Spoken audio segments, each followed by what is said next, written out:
can do? You will ask, what will you do when they find me? Don't be scared of yourself. Hi, I'm Dawn. And I'm Ashley. We would like to welcome you to the Work It, You Are Worth It podcast. Where two friends sit around and talk about healing, growth, and healthy relationships.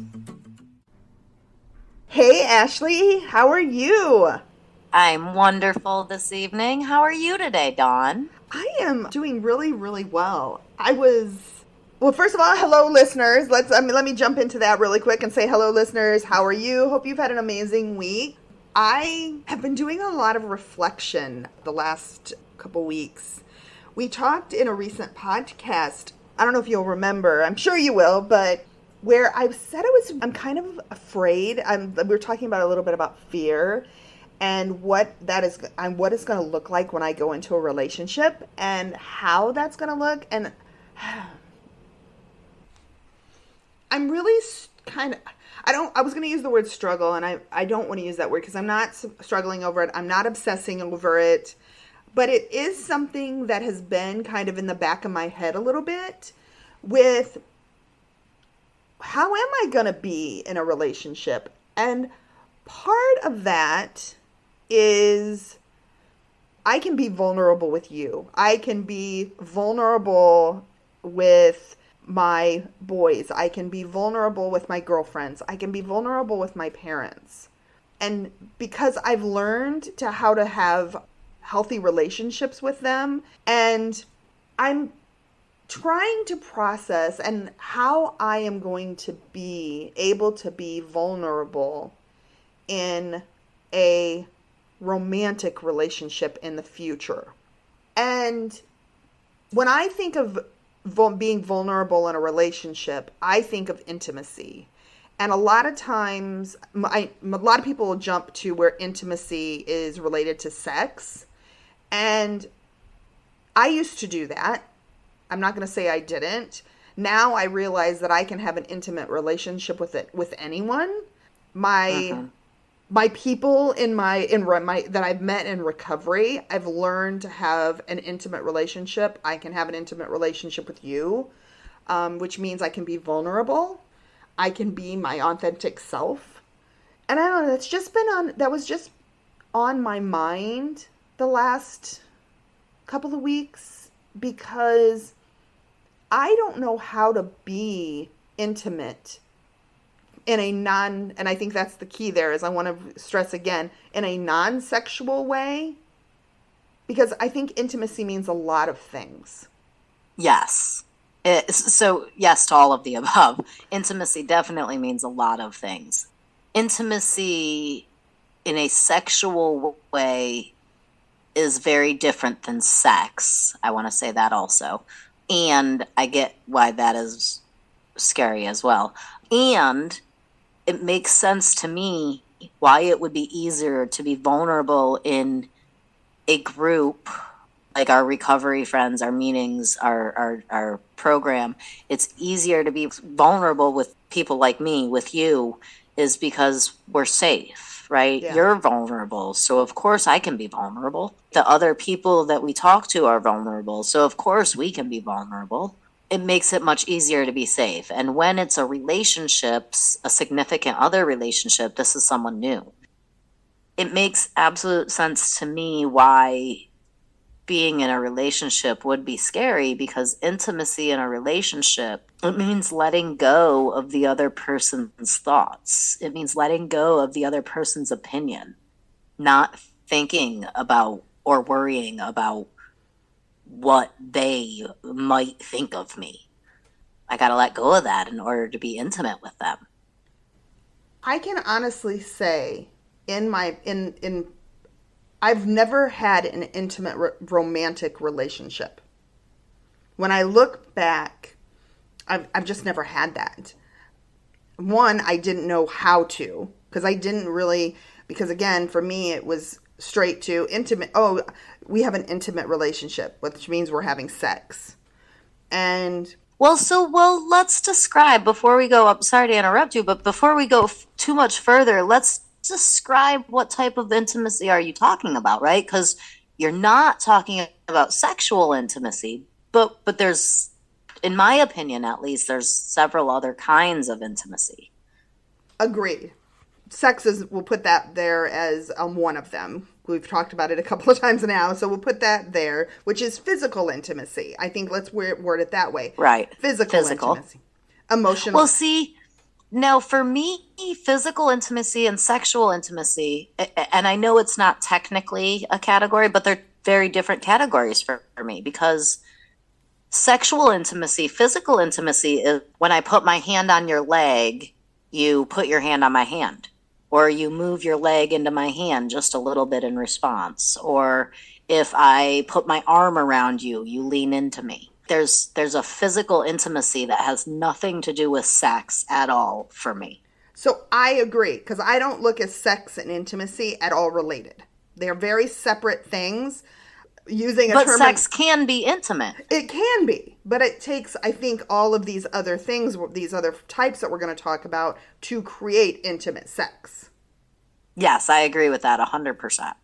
So sex alone is not intimacy. I agree with what you said about physical intimacy. To me, actually, one of the things for me that I feel is, I'm going to actually use the word trigger in a positive way, because I believe we can have positive triggers as well, is the hand on the small of my back. Yes.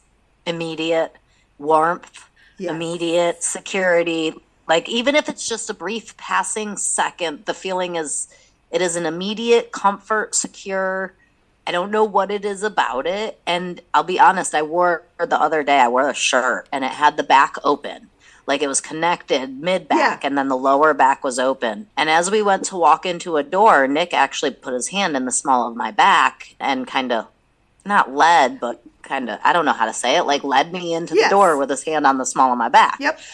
It was one of, like, I immediately noticed it. I didn't like the shirt very much before that, but I immediately was like, okay, I'm going to wear this shirt again. And there was nothing sexual about it. It was just it was a physical intimacy that was hey, I got you. Hey, I'm here. Here's my support, right? I've got your back. Especially with somebody putting their hand on the small of your back being such an intimate gesture. Not just anybody does that. If you and I were together, you wouldn't put your hand on the small of my back to lead me through a door. No. My boys wouldn't do that. My friends wouldn't do that. My mom wouldn't even do that. She might. Now, see, I do that to my kids. I do too. Not as they get older. I'm trying to think about my oldest daughter, who's almost 21, and I don't think no, I do that to her if she goes in the restaurant in front of me. I will touch like their arm or their back, but that small of your back, way down, right? Yes. That's not anybody gets to put their hand there. Let me say it that way. That's the best way to say it. Not anybody gets to put their hand there. And so for me... Yes, if some random man at work led me in the door with his hand on the small of my back, I would probably smack his hand away. Yes, exactly. And so for me, that is a privilege for my partner. That is a connection I get to have with my partner. And so for me, that is a very intimate thing. Holding hands, I agree with you. Being able to snuggle into the crook of their arm, hugging them and being able to bury your nose and your lips into their neck. Those are very intimate things that I am not going to really do with anyone else. Yes, absolutely. So that's what I look at as physical intimacy. Okay, so you're definitely not talking about physical intimacy. No. No. There's also spiritual intimacy. And I definitely find myself looking for spiritual intimacy. So what do you mean by spiritual intimacy? So that's actually what I get from a lot of our conversations. So spiritual intimacy for me means talking about things that are outside of this known world. The universe, Mother Nature, the cosmos, aliens, what happens when we die, a higher power, a god, religion, faith. Those kind of things for me our spiritual intimacy, meditation, prayer, how we connect with our higher power, and being able to share that with a person. Talking about the word religion, God, higher power, which, believing in the universe and energy, you're talking a very sensitive subject there for some people. So how do we have intimacy around something that can be such a sore toe? Well, so religion may be an aspect of spirituality. Religion is an aspect of spirituality. Some people are religious and some people are not. That doesn't mean they're not spiritual. How we can respect spirituality and disagreements is, well, so let's use Nick and I for an example. He grew up going Southern Baptist churches every Sunday and holidays and prayer and praying before dinner and Father, Son, Holy Ghost and amen and church and all of that. I went to a Catholic school for a very long time. Nick to this day still believes in God. As when I say God, most people's thoughts go to Catholic, Christian, Baptist God. Mm-hmm. Nick very strongly believes in that God. The Bible and Bible verses are very major things in his life. I do not believe in that God. That is not my higher power. That doesn't mean I don't believe he may or may not have existed at one point, but that is not my higher power. And yet, a lot of the things that he believes in part of that religion are still things that I believe as part of my spirituality. So we're able to connect on those things and not judge each other for the other ones. I don't judge him because he believes in a God that I don't believe in. That's his choice. He has a right to believe in whatever he wants. He pray to whoever the hell he wants to pray to. It doesn't matter to me.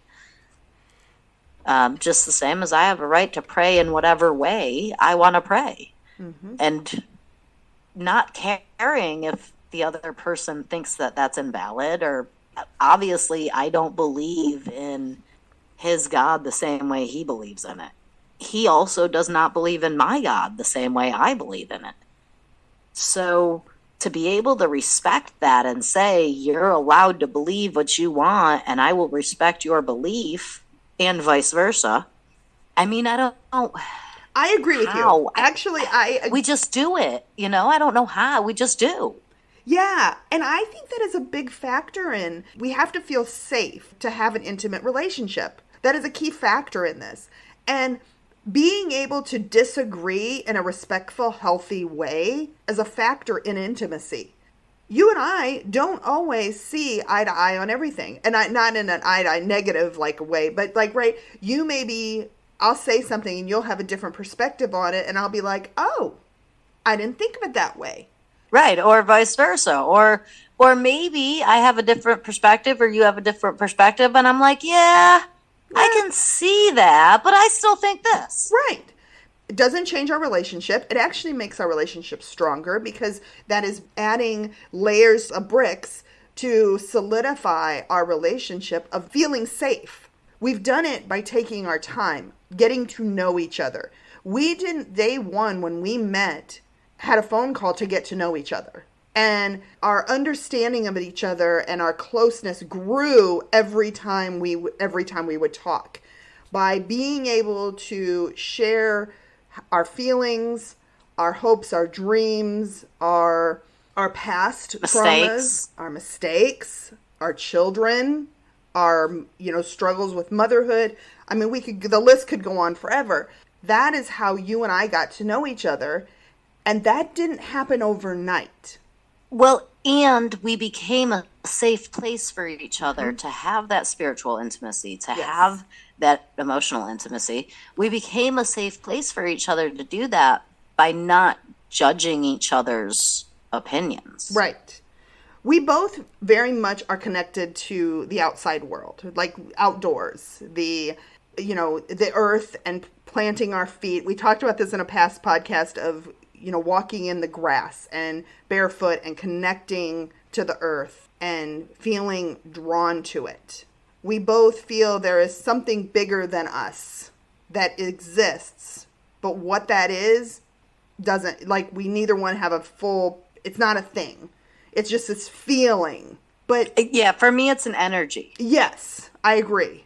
Like, I can walk outside and I can just, and it's Feel it. Feel Yeah. it. Yes. It surrounds me like a big hug. Well, and even for like Nick and I, who have very different religious views, we were able to connect spiritually by respecting each other's opinions Yep. and not judging each other and finding the common ground. So how did you do that? I mean, Well, like you just said, talking, spending time together, sharing with each other. did it happen? I mean, you guys have been together a really long time, and I know you've been through your own journey together. And how long did it take? For a long time, there was no spiritual intimacy. For a long time, there was just, I don't know, it was kind of nothing. I didn't really have an idea of what I believed in for a really long time. And Nick, while he is spiritual, he is not extremely religious. So he doesn't go to church every single Sunday. He doesn't go every holiday. You know what I mean? He doesn't read the Bible all the time. So he's not extremely religious. So for a very long time, there was just a non-existence, I guess you would say. Yet there was still the commonality of faith, and we got to believe in something, and trust and hope, and those common human yearnings, so to speak. Those things were still there. Those things, even when there was no real spiritual intimacy, there was that level of spiritual intimacy, because that's just, I think, natural in most humans. And then I guess it was when he went to rehab and he became part of a 12-step program that really pushed him to become more spiritual, right? And as he did that, I also became part of the 12-step program. I became part of Codependence Anonymous, and he became part of AA, both of which push faith in a higher power, not God specifically, but a higher power. And I think in conversations with meetings and just bringing it forefront of our own minds individually, it kind of naturally came part of our conversations. And again, as we talked more, we built that spiritual intimacy. The point that now, even though, right, so when you think of a morning meditation, it almost always involves a higher power. So him being Baptist, Christian, Catholic, his always involves a Bible verse, King James Version Bible verse. Mine never involves a Bible verse, honestly, frankly, to see Proverbs, whatever, blah, blah, on it would turn me off completely, honestly. It does when I do see it. And yet, we are able to share our meditations with each other, and I will sometimes read mine out loud for us together, even though they are not dictated to each of our religions, because there is a spiritual basis, a spiritual commonality across all religions. I think what I'm hearing here from you is that you just respect each other for your spiritual beliefs. Yes. And that's how it works. We all don't agree on all of them, but I think as humans, we should respect everyone has the right to their opinion. I do not agree with a lot of opinions on certain things, but that doesn't mean everyone is not allowed to have them. And that's what I hear you saying. You just respect each other enough to each have your own individual opinions on things and outlooks. Yes. Okay. So is that the type of intimacy that you're looking for in a relationship and being fearful of, is spiritual intimacy? It is a factor, because I am not, very much like you, I am not a traditional spiritual person. I do not believe in what traditional religion, traditional God, and all of that. And so I want that. I think it's very important to me to be able to have, and in all of these cases, but I think spiritual is a big one, that the person respects my beliefs and I respect their beliefs.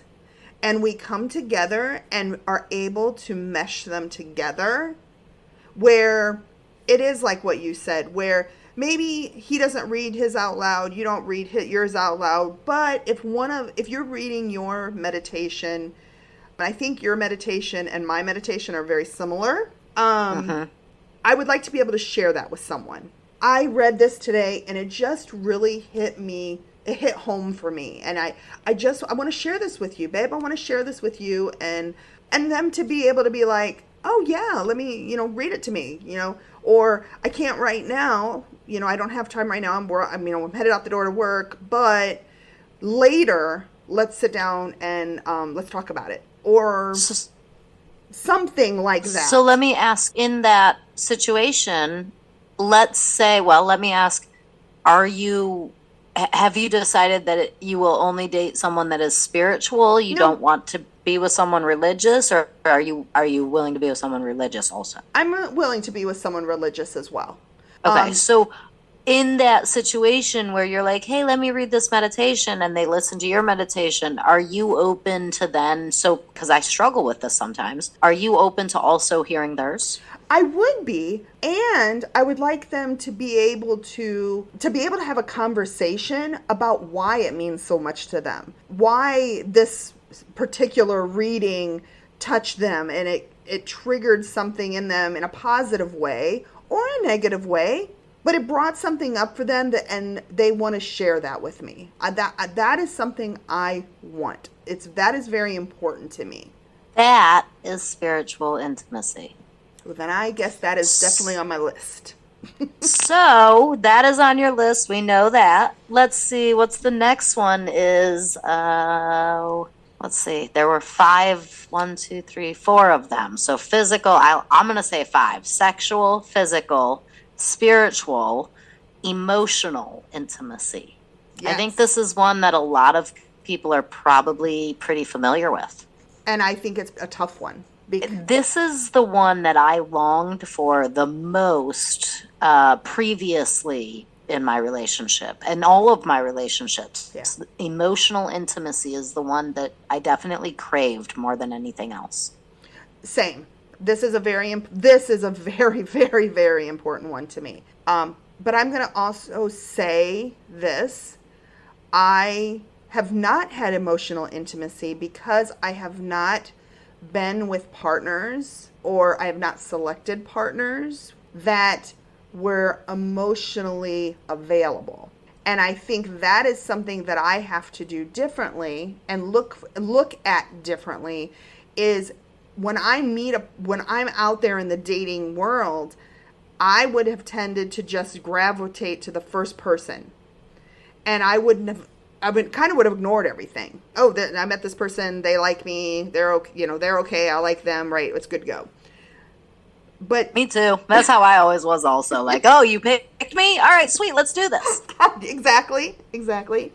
And you cannot learn this level of intimacy in a short window of time. So I would have picked partners that were not emotionally available because I would have been all in so fast that I wouldn't even had an opportunity to know if they were emotionally available.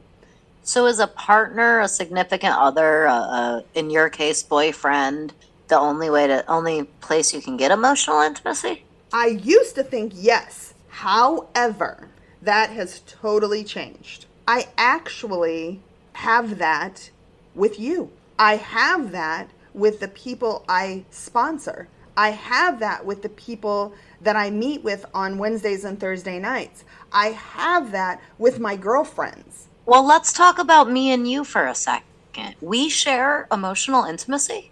Well, of course. How do we do that? We're doing it right now. Well, but wait a minute, Dawn. I'm in a relationship. I am in a committed, monogamous relationship with Nick. And I don't plan to have an emotional affair. So if I'm having emotional intimacy with you, am I doing something wrong? No, because you and I are not physically attracted to each other. I'm not saying you are not a gorgeous woman, because you are. Thank you, as are you. Thank you. But I am not physically attracted to you. I do not want to be your romantic partner. I like you as a human being, and that's it. There's nothing more than that between you and I. And I can be vulnerable with you and walk away and not give you a second thought. I don't ever have to wonder if something I tell you is going to get thrown back at me in an argument in 6 months. I know that you are going to take what I tell you and you're going to take it in and you're going to hear it. You're going to share with me. You're going to talk to me, and then you're going to leave it be and let it alone. And I feel safe with you. I feel I can be vulnerable with you, because that is a big part of emotional intimacy, is being able to be vulnerable, like you said, and not have to worry that it's going to be thrown back in my face later. I can share my hopes, my dreams, my insecurities, my thoughts. Even just your momentary, like one of the things I know that helps me a lot with you is that I can share my emotions in the moment. I can share what I feel right here, right now. And when I feel differently in an hour, you're not going to be like, well, an hour ago you felt this way. Exactly. It's safe. It's secure. And while we share that, there's another level of emotional intimacy, in my opinion. Again, I'm not a professional, but in my opinion, there's another level of an emotional intimacy that I share with my significant other that is unique to your significant other. Yes. And I was should going to be. say deeper, but it's not. It should be unique to the two Yes. of you. And yet I can't really say out loud right here where that line is drawn, right? It's, again, I think that's unique to each couple, because my level of emotional intimacy with Nick is different than your level of emotional intimacy with your significant other, not when you have one. You know what I mean? Every partner's emotional level of emotional intimacy is different. So I'm actually going to use an example here. And there is someone that I've met in recovery, and it's a gentleman, and I adore him. I love him with all my being, who I am, enough that I entrusted my son's recovery with him. He is an amazing person. And I can have emotional intimacy with him, and my partner would never have to be concerned, because it is not a physical, sexual attraction. And if he ever listens, he's a great looking man. Not saying he's not. Love him to death. But that is not our relationship. However, I can go to him and I can share, and I have shared. He was you before I had you. Yes. And he knows he knows my deepest, darkest secrets, my most embarrassing stories. He knows the good. He knows the bad. He's seen me a blubbering mess. He's seen me lose very dear friends and has been there and supported me. And the thing with him is I have not talked to him in 7 months, because I don't have to, because we share a level of safety, and it's a deeper level of connection than I need to talk to you every day, or I need to be around you every day, or it's just a different sort of emotional intimacy that I have found in recovery. And I think that's the thing. When we're working through recovery, no matter what kind of recovery it is, right? It does not have to be specific. We are going to have emotional intimacy, or we should have emotional intimacy with the people that we work with closely in recovery. Absolutely, we should, without a shadow of doubt. We cannot, I'm going to go so far as to say we cannot possibly have healthy relationships if we do not have emotional intimacy. Agreed. It's impossible. So emotional intimacy is shared between significant others and friends. Mm-hmm. And I think there's also a level of emotional intimacy between even just acquaintances, right? I know as a dog trainer, people that would hire me to train their dog would share some pretty emotional things with me, some vulnerable things with me about fears they had, about frustrations that they had. And even that had its own level of emotional intimacy to it. Oh, I think you can have emotional intimacy in any relationship if you're willing to be vulnerable. I have an emotional intimacy with my children because I've learned to be vulnerable with my children. Absolutely. I think that is extremely important, especially as our children get older. Oh, yeah. I think that's one of the big mistakes I made when mine were very, very little is I thought being vulnerable with them would make me look, I don't know, I want to say weak, but I don't think that's the right word. Weak, yes, but almost like I didn't know what I was doing, like I wasn't safe, like they couldn't come to me or trust me because I made a mistake. Being vulnerable has been, it's not anymore, an insecurity for me.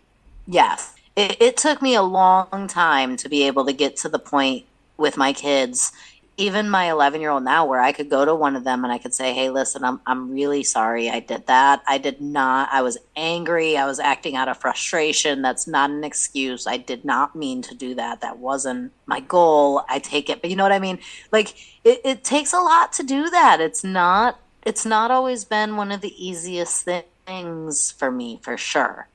Okay, so we know you are looking for emotional intimacy. Mm-hmm. There's still one more kind of intimacy listed here, intellectual intimacy.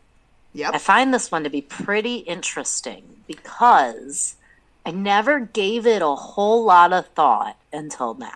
This one I did not realize I needed until my last relationship.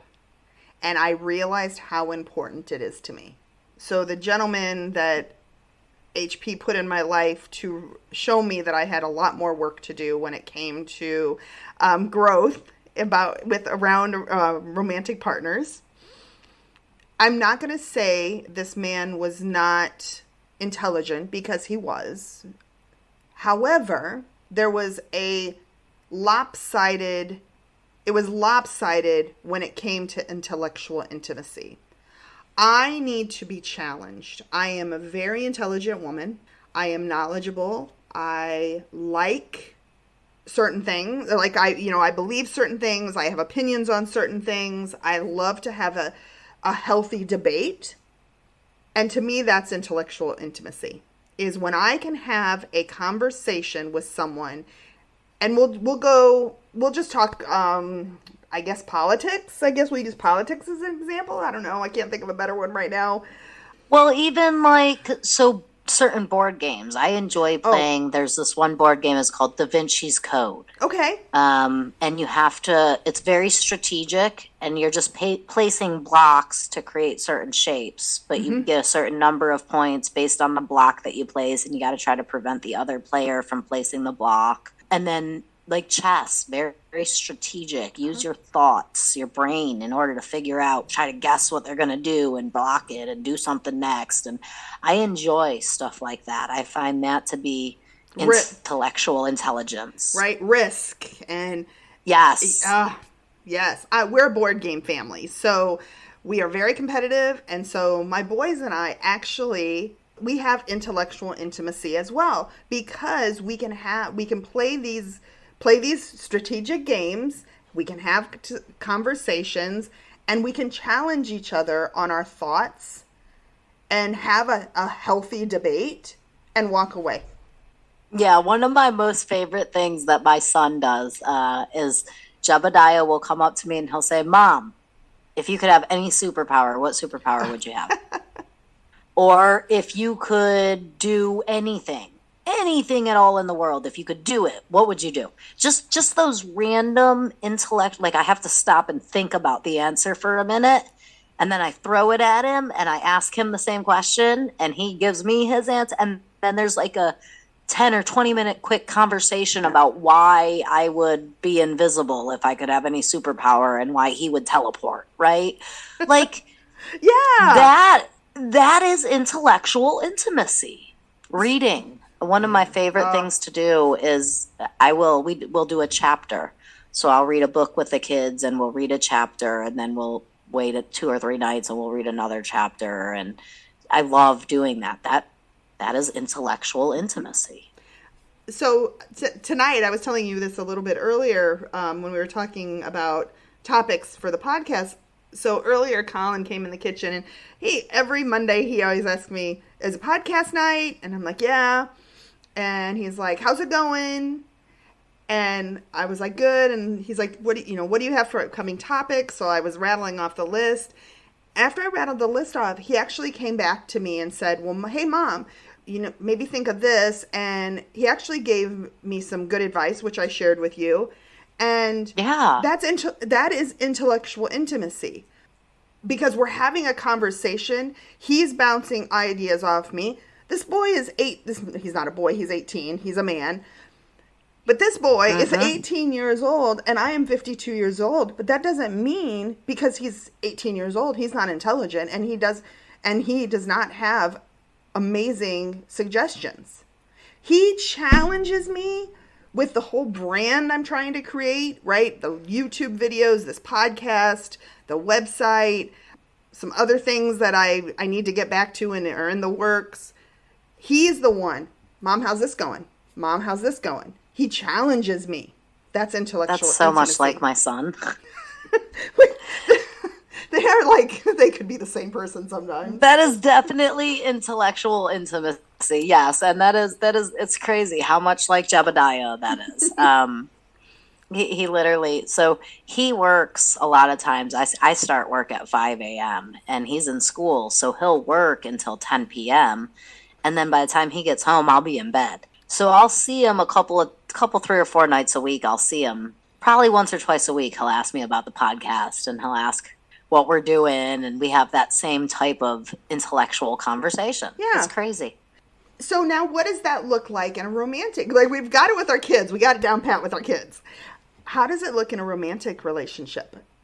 I'm going to let you go because you are in a romantic relationship. And if this is not a comfortable topic to talk about with you and Nick, feel free to say, I'm not, you don't want to. Well, when you first asked, and it's not even when you first asked, I've kind of been thinking about it since I saw intellectual intimacy listed there.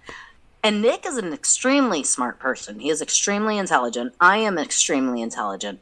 Our biggest issue has been in the past that we disagree on things. So we tried the politics conversations. We disagree. He is on one side of the fence. I am on the other side, and there is no meeting in the middle. So we stopped talking about politics. What I have found, where I get my intellectual intimacy from Nick, is we now work for the same company. This is a private company, fairly small, big enough that we do not work side by side. We don't interact a whole heck of a lot at work, but still small enough that things that I do impact him, things that he does impact me, things that somebody else in the company does impact us, right? It's still a fairly small company. So I find that I get my intellectual intimacy with Nick when we discuss work. Now, we typically only discuss work on our lunch break, and we only a couple times a week usually try to keep a nice boundary there.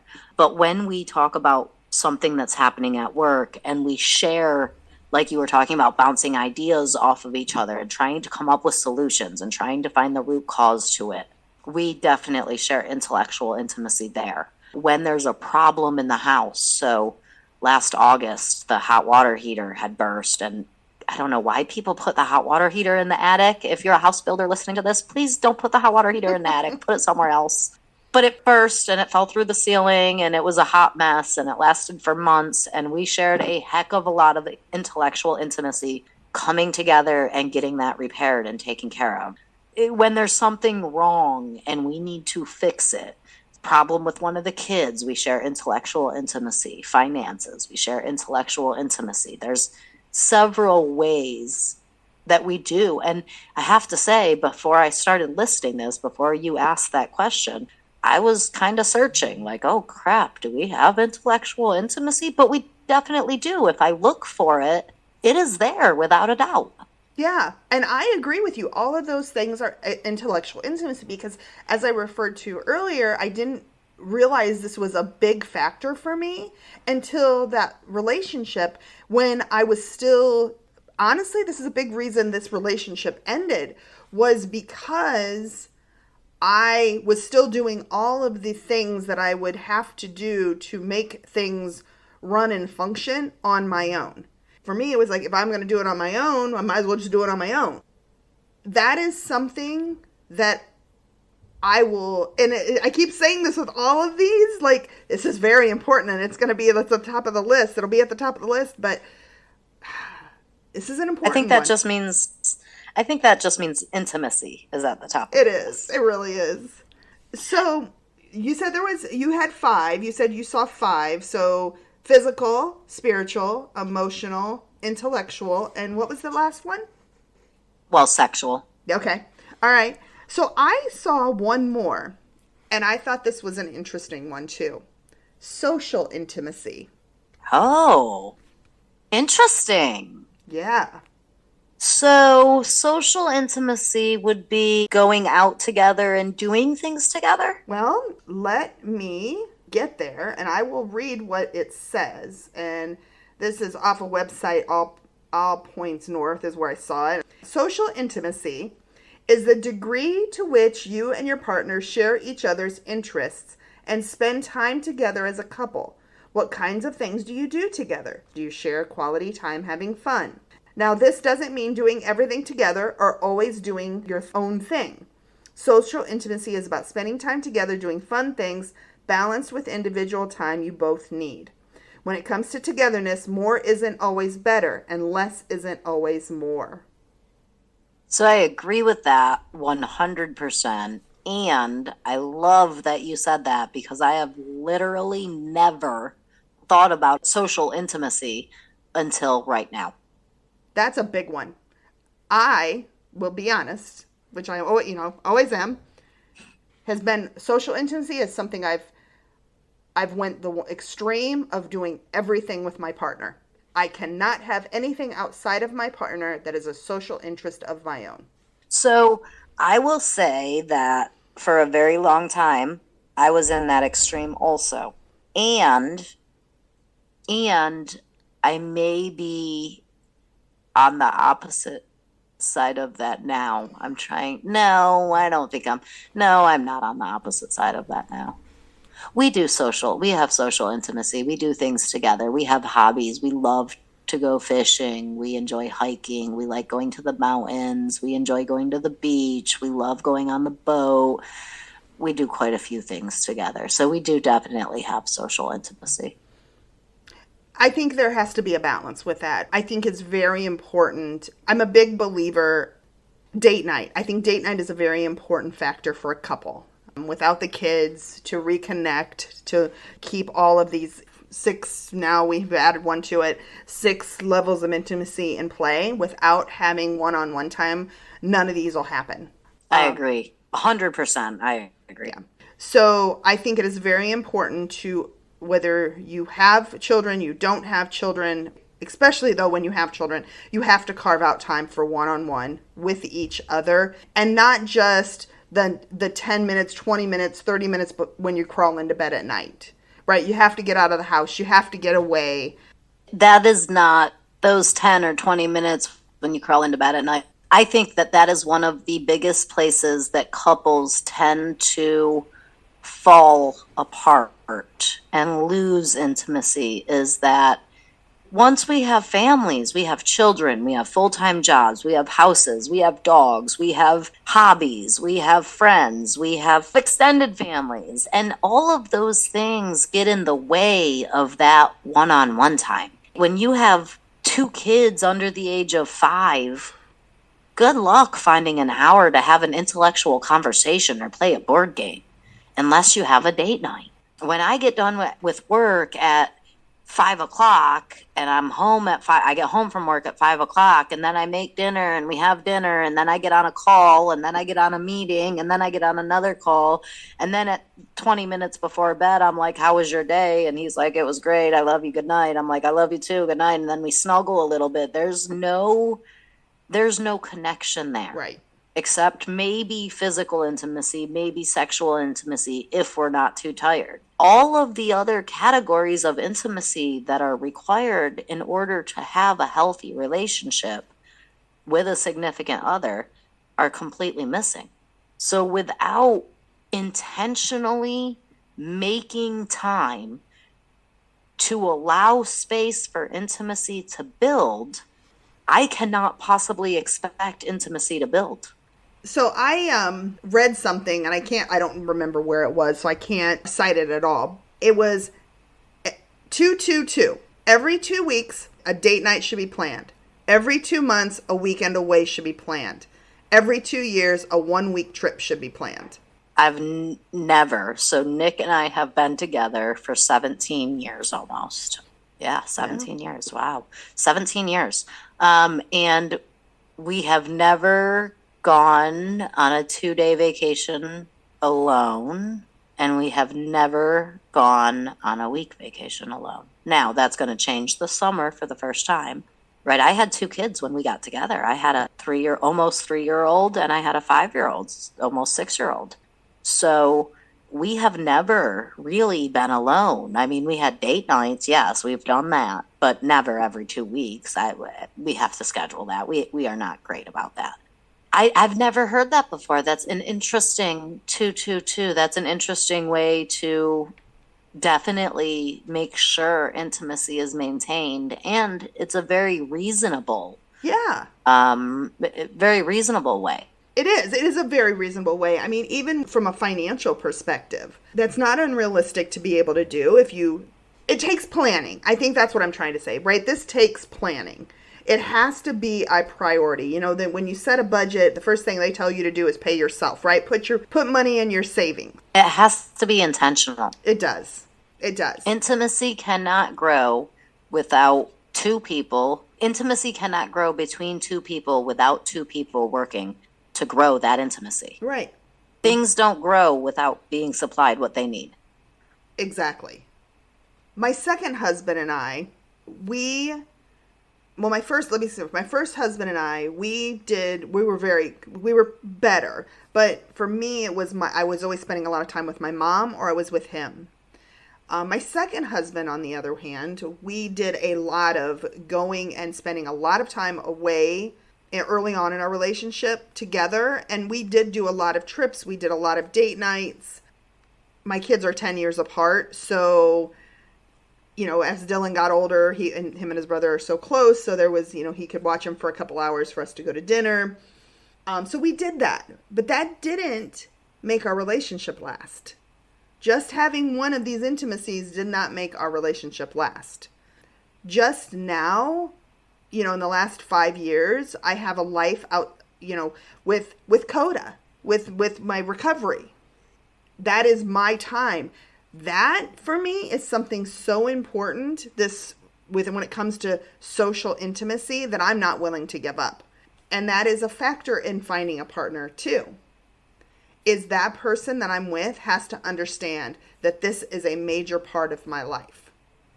So they have to have something in their lives that they can find balance in while I'm focusing on this. Now, I make Friday nights, Saturdays, and Sundays. That is free time for me. I don't make plans with anything recovery related. Right. Well, and that's a big thing in my house, right? So again, I have 3 children. Mm-hmm. I have a almost 21-year-old, an 18-year-old, and an 11-year-old. Nick and I have been together for 17 years. We have been most recently back together for 2 years. We had a 3-year break. So, and I work 40 hours a week. And this recovery aspect, this healthy living aspect, my 12-step program is a huge aspect of my life. Yep. So like on Monday, I get home from work, I make dinner, and I'd get on a call, and then I get on a meeting, and then I make this podcast, and it's 10 p.m., right? I leave the house at 6:30, and it's 10 p.m. before I even sit down to stop for the night. Nick has no choice but to be understanding of that. I mean, he has a choice. He can get upset, and he does sometimes. Unfortunately, that doesn't change it, right? He has no choice but to deal with those feelings about it. And this is the first time in our relationship. For a very long time, our relationship, like you described at first, it was all him. Yeah. Right? I got off work, I came home, I hung out with him. Weekends, I hung out with him. Every free moment was spent with him. I had no life outside of him and my children. That was my whole life, was him and my kids. Even while I was at work, I would be texting him. I would call him on my lunch break, call him on my way home. Like, it was ridiculous. Then we went through this period where we only saw each other maybe twice a week for a couple hours. I was too busy. He was too busy. He had his own thing. I had my own thing. We were just living separate lives, and there was very little intermingle in them. And at this point now, we're kind of at this healthier place, I think, where, like I said, on Mondays, we don't see very much of each other. Tuesdays, I have a couple of meetings. Wednesday night is date night. Thursday, I have meetings. Friday, I have a sponsee in a meeting. And then Saturday and Sunday is family. So there's this healthier place where I have my own things going on and he does his own thing. Now, whether he has his meetings or he has something planned or he just sits on the couch and watches TV, that's his business. That's his life. It's his decision. It's his choice. It's his time. I do mine. He does his. We have our own individual time. And then we also have our time together. And I think that that's what's really important. What we were talking about in that article too is we have to have separate and together. So I have to share a funny... This is a triangle. Keep going. I'm going to share a funny story then, but can you elaborate what you mean by a triangle? So this is a triangle. So every relationship is a triangle, whether it's a significant other, a coworker, an associate, or a best friend, or just a friend. It is me, it is you, it is us. So your life, my life, our relationship. I love that. And I've heard you say that one other time, and I always forget it. And now I'm writing it down because I really like that. So real quick, my funny story is I'm not actively dating or looking for a date or anything like that. But I have known this gentleman for a while, and we kind of, we'll touch base and then we'll go months without. So he reached out to me a couple of weeks ago and, caught up a little bit. And he's like, so have you been, this one restaurant we went to, he really liked it. I really liked it. It's on the water. We watched the manatees. They played live music. The restaurant actually has a pool and a hot tub, so you can wear your suits to the restaurant and get in the pool. It's a whole thing. It's an experience. So he says, have you been there? And I was like, no, haven't been there. And he's like, okay. And so we keep talking. And he says, so when do you think we can go? And in the past, I would have been like, oh, I'm available Friday, which I think we were talking like Thursday. I would have been like, I'm available the next day. And I paused and I'm thinking, okay, when am I available? So, and he knows I'm very active in Coda. And so that he knows like kind of during the weeks out, but I was like, And so I'm thinking and I'm like, well, this weekend I have planned with the girls already. And if I'm doing something with the girls, I still want one night to be me on my couch. At the end of the week, I want to have spent one night on the couch, vegging out, doing nothing. Yes, I have to have one relaxing evening. Right. I must. It is a requirement. There's no calls. There's no nothing. It's just, if I want to get up and go get dinner, I want to take out, I want to do whatever, but it's just me and my couch and my dog. Doing what I want. If I want to play a video game or watch a movie or read a book or shoot, if I want to play on my phone for a few hours, that's my choice. Exactly. So I take one night a week for that. So I was like, I'm like, girl, no, dinner with the girls. No, my night. Okay, meeting. Nope, not that weekend's not going to work. The next weekend's not going to work. Now my niece is coming to town. That's not going to work. Then this happens, and then Colin graduates. And I'm like, well, I said, I'm next really busy I'm like, I don't have any time the next 5 weeks. And he's like, 5 weeks? And I'm like, yeah. I said, and I was like, I kind of was like, Colin graduates, and he's got prom, and he's got this, and he's like, really? 5 weeks? And I'm like, yeah. Oh, okay. Well, I need to go. Wow. So 5 weeks, I guess he wasn't wanting to wait 5 weeks, huh? No. And it wasn't like I was making shit up. It was like prom, graduation. I mean, so my family coming in town. I mean, I had shit going on. So did you change your mind when he said he had to go? No, I was like, okay, talk to you later. Bye. Oh, you mean you didn't hurry up and rush to try to find a way to change your plans so you didn't feel some rejection because he had to go? No, I was busy. I'm busy.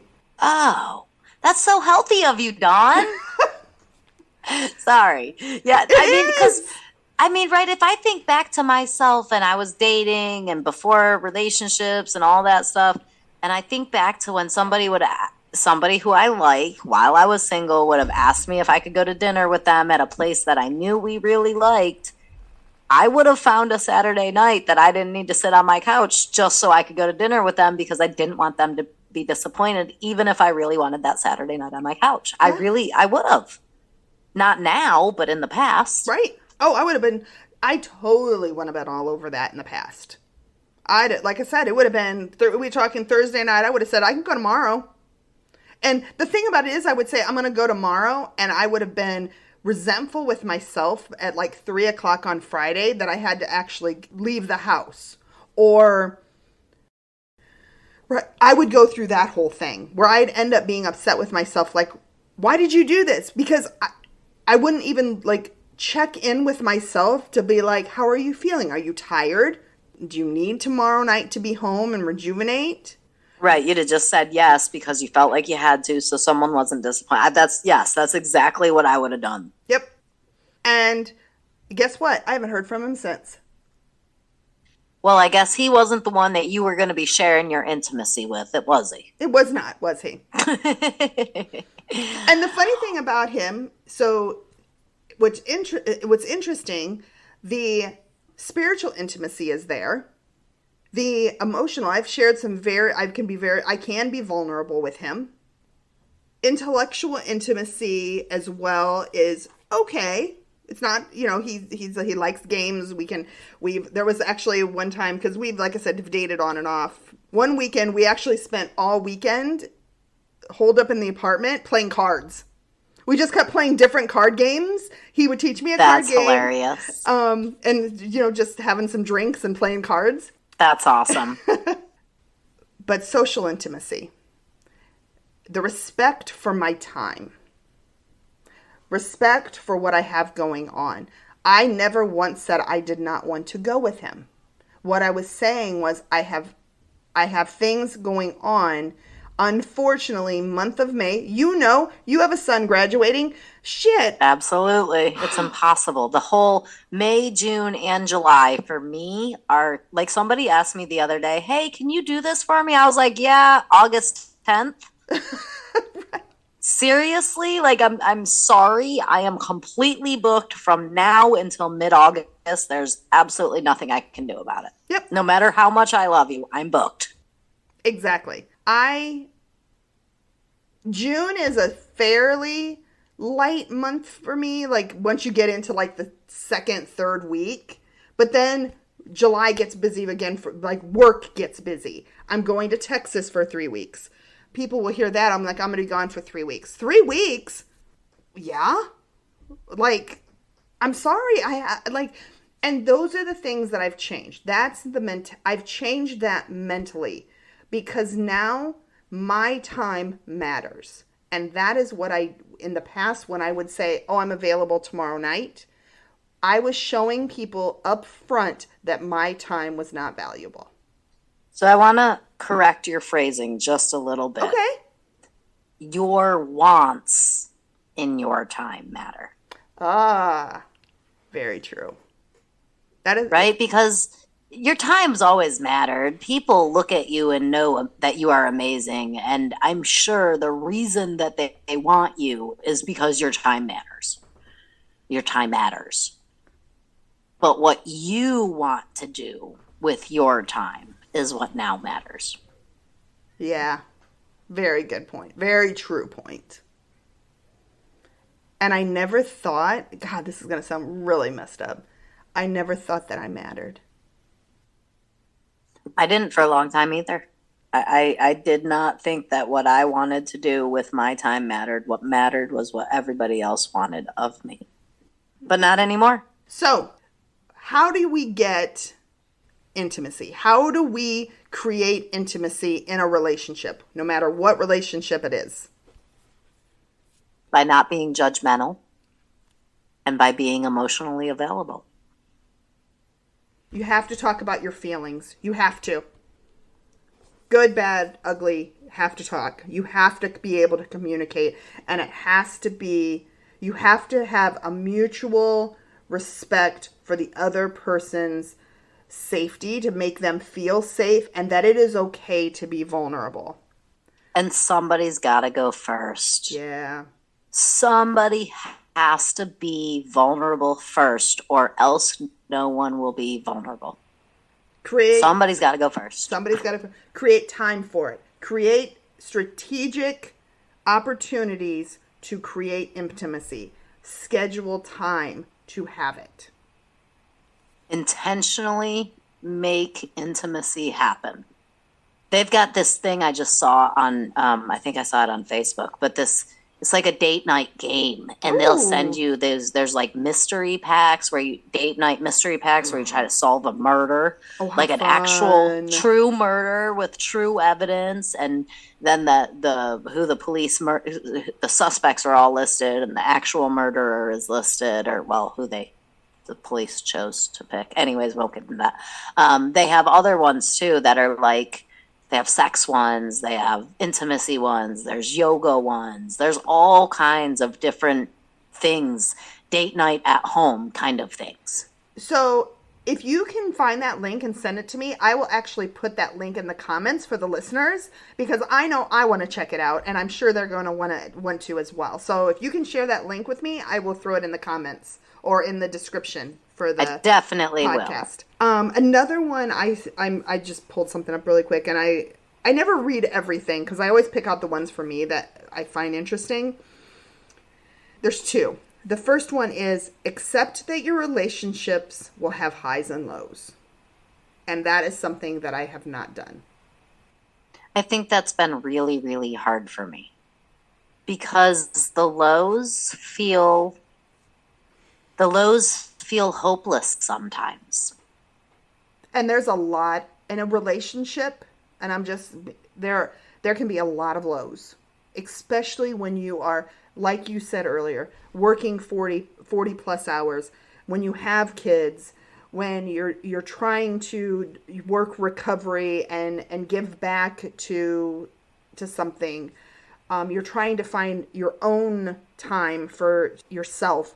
You're trying to work out or to be physically active, to find time for that. There can be a lot of lows. A lot of time for a lack of time. And those are lows. But then, yeah, for sure. And so you have to make those highs even bigger to make up for the lows. And that's part of it. And so I thought that was really interesting. And this one is my favorite. Be positive and grateful about what you have in your relationship. I kind of mentioned that earlier, right? When we were talking about the intellectual intimacy. And it's funny how if I don't look for certain things, things can feel lacking. But then when I actually stop and look at them, they're not lacking at all. Intimacy is very important. It's such a precious gift to be able to find people that you can be truly intimate with. It is. All right, Ashley. It has been an amazing conversation tonight, Dawn, as it always is. I hope you listeners have absolutely enjoyed it as much as we have. I look forward to it every week. Me too. Make sure you check out the other podcasts. We are now on all the popular streaming services. We are now as well on YouTube. Work It, You Are Worth It. Work It, You Are Worth It. It's Work It, You Are Worth It on YouTube. So you can check them out there. Check out the website, www.workitYouAreWorthIt.com. And Ashley, until next week. Have a wonderful week. You too. Thanks. Bye. Thank you. Bye. We would like to thank you for joining us on this journey of self-discovery. Visit the Work It website at workityouareworthit.com to submit your questions and topics for future episodes. And remember, work it because you are worth it.